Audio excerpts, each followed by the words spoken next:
Hey guys, Justin with Tinner's Garage. We got the pizza oven here. I'm going to give you guys a little walk around. We'll go ahead and bake a pizza in this and show you how it works. I'm just a guy in a garage fabricating things. There's some flaws in this. I'm going to point out two major flaws that I would change. So there's nothing perfect here. But let's go and check it out. All right, so we got a 55-gallon drum here. Cut this door in the front. This is where you load the pizza or bread, whatever it is that you're baking. Weld it two handles on. Eventually I'll make some type of stack that comes off the top. Just haven't got to that point yet. Around back here is where we can access the pit to load it with wood. We got some adjustment here on the door for airflow.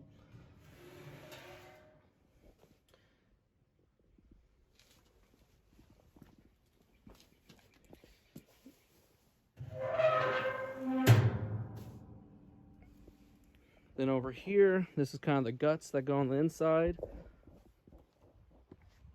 Right here, these two bars go diagonal inside the drum with this steel that sits on top, and then the stone will sit on top of that.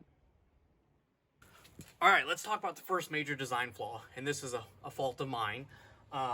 This door here, I fabricated, an opening that I thought was going to be tall enough, big enough to put in what I needed.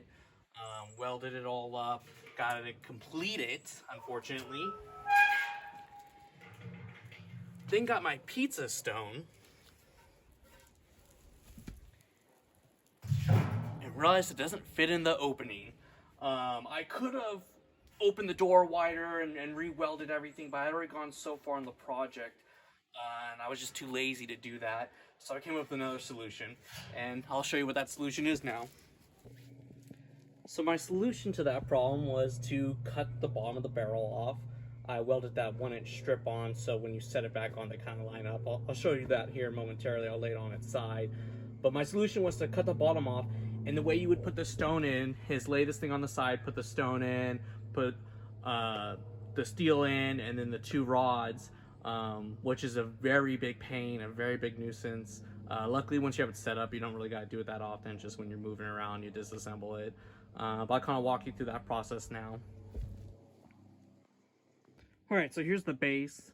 I went ahead and made a bunch of slits, and in the bottom of the drum there to kind of shrink up the size so the rest of the drum would swallow that. This is the grate that the wood will sit on. So when you come over here to the drum, you can see this is where that bar is that I welded on right here. So that way, potentially, when you put it back on, the base will go inside and be swallowed, and this kind of help lines all that up. But that was my solution. Like I said, it's a very major pain to assemble this thing because of that now.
All right, we got the pizza oven fully assembled.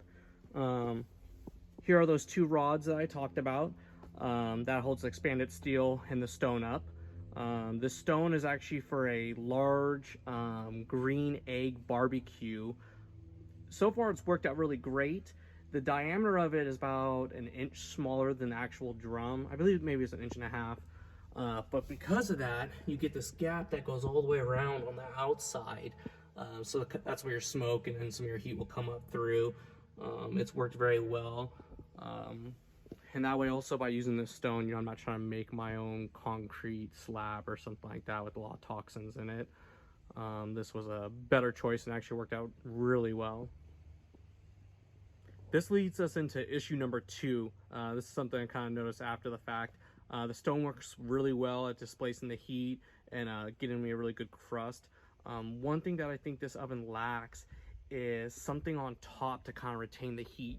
You know, I had a few ideas, maybe welding a piece of steel on the top here, or even down inside on the top, welding something up there. Just something to kind of trap more of that heat in there, so you get a little more of that convection, where right now you're just losing a lot of that heat out the top. When we make a pizza later, you'll kind of see it would be nice if you just got a little more heat on the top. It does melt the cheese, but if you get a little browning, that would be nice. So that's one thing I would modify on this.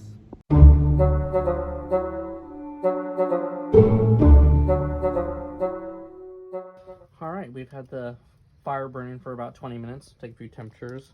So just down here on the base, 600 degrees. The top,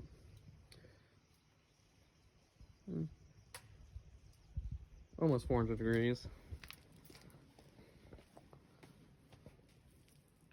And then our stone,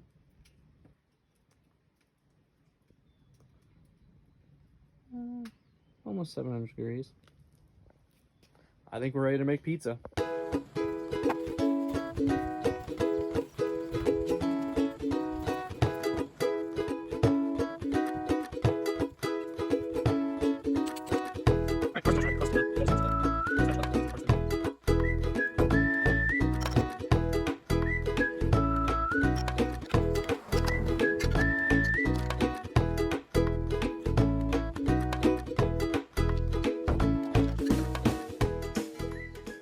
All right, let's see if I can do this one-handed. All right, close it up and let that baby bake. All right, let's go ahead and check on the pizza here.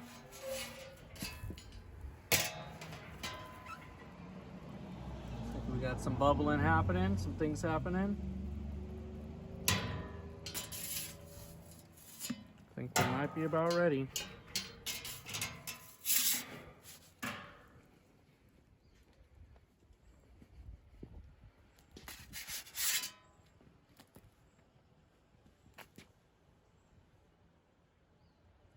Not too bad. Not the best, but not too bad.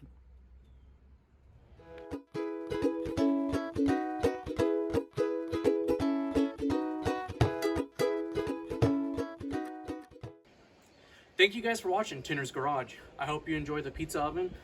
Maybe in an upcoming episode, we'll make some modifications to this and maybe make some improvements, see where we can do better, and then maybe ultimately make a whole new pizza oven with the corrections included. If you guys want to see that, let me know in the comments. We'll make a video about that. All right, thank you for watching.